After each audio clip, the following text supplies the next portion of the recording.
Item ಯಾವುದೇ ಇರಲಿ try ಮಾಡಿ ಆಚಿ ಚಿಕನ್ ಮಸಾಲಾ. ವಿಧಾನ ಪರಿಷತ್ನ ಸದಸ್ಯರಾಗಿ ಆಯ್ಕೆಯಾದ ಹಿನ್ನೆಲೆ ಪ್ರಮಾಣ ಪತ್ರ ಪಡೆದಿದ್ದಾರೆ ಬಿಕೆ ಹರಿಪ್ರಸಾದ್. ಮೇಲ್ಮನೆ ಸದಸ್ಯರಾಗಿ ಆಯ್ಕೆಯಾದಂಥ ಒಂದು ಪ್ರಮಾಣ ಪತ್ರ ಇದು. ಚುನಾವಣಾ ಅಧಿಕಾರಿ ವಿಶಾಲಾಕ್ಷಿ ಅವರಿಂದ ಪತ್ರವನ್ನು ಸ್ವೀಕರಿಸಿದ್ದಾರೆ. ಮತ್ತೊಮ್ಮೆ ಆಯ್ಕೆಯಾಗಿದ್ದಾರೆ ಬಿಕೆ ಹರಿಪ್ರಸಾದ್ ಅವರು. ಈಗ ಅಲ್ಲಿ ವಿಶಾಲಾಕ್ಷಿ ಅವರಿಂದ ಪ್ರಮಾಣ ಪತ್ರವನ್ನು ಪಡೆದುಕೊಂಡಿದ್ದಾರೆ. ಅಂದರೆ ಅಧಿಕೃತವಾಗಿ MLC ಆಗಿ ಆಯ್ಕೆಯಾಗಿರೋದನ್ನು ಒಂದು ಖಚಿತತೆ ಬಗ್ಗೆ ಇರುವಂಥ ಒಂದು ಪ್ರಮಾಣ ಪತ್ರ ಅದು. ಅದನ್ನು ಈಗ ಸ್ವೀಕರಿಸಿದ್ದಾರೆ. ವಿಶಾಲಾಕ್ಷಿ ಅವರು ಹಸ್ತಾಂತರ ಮಾಡಿದ್ದಾರೆ.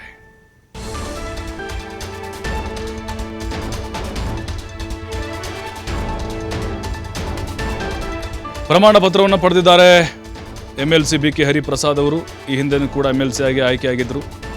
ಈಗ ಮತ್ತೆ ಅವರನ್ನು ಆಯ್ಕೆ ಮಾಡಲಾಗಿದೆ. ವಿಶಾಲಾಕ್ಷಿ ಅವರನ್ನು ಭೇಟಿ ಮಾಡಿ ಆ ಪ್ರಮಾಣ ಪತ್ರವನ್ನು ತೆಗೆದುಕೊಂಡಿದ್ದಾರೆ. ಅಲ್ಲಿ ಸಹಿ ಕೂಡ ಹಾಕಿದ್ದಾರೆ. ಫೋಟೋಗಳು ನೋಡ್ತಾ ಇದ್ದೀವಿ ನಾವು. ಕಾಂಗ್ರೆಸ್ ಪಕ್ಷ ಮತ್ತೊಮ್ಮೆ ಅವರಿಗೆ ಅವಕಾಶವನ್ನು ಮಾಡಿಕೊಟ್ಟಿದೆ.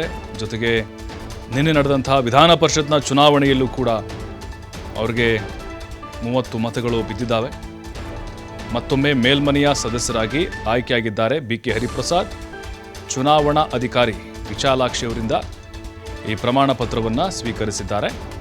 MLA MLC ಎಲ್ಲರೂ ಕೂಡ ಆ ಪ್ರಮಾಣ ಪತ್ರವನ್ನು ಪಡಿಬೇಕಾಗತ್ತೆ. ಇದು ಸಹಜವಾದಂಥ ಪ್ರಕ್ರಿಯೆಗಳು.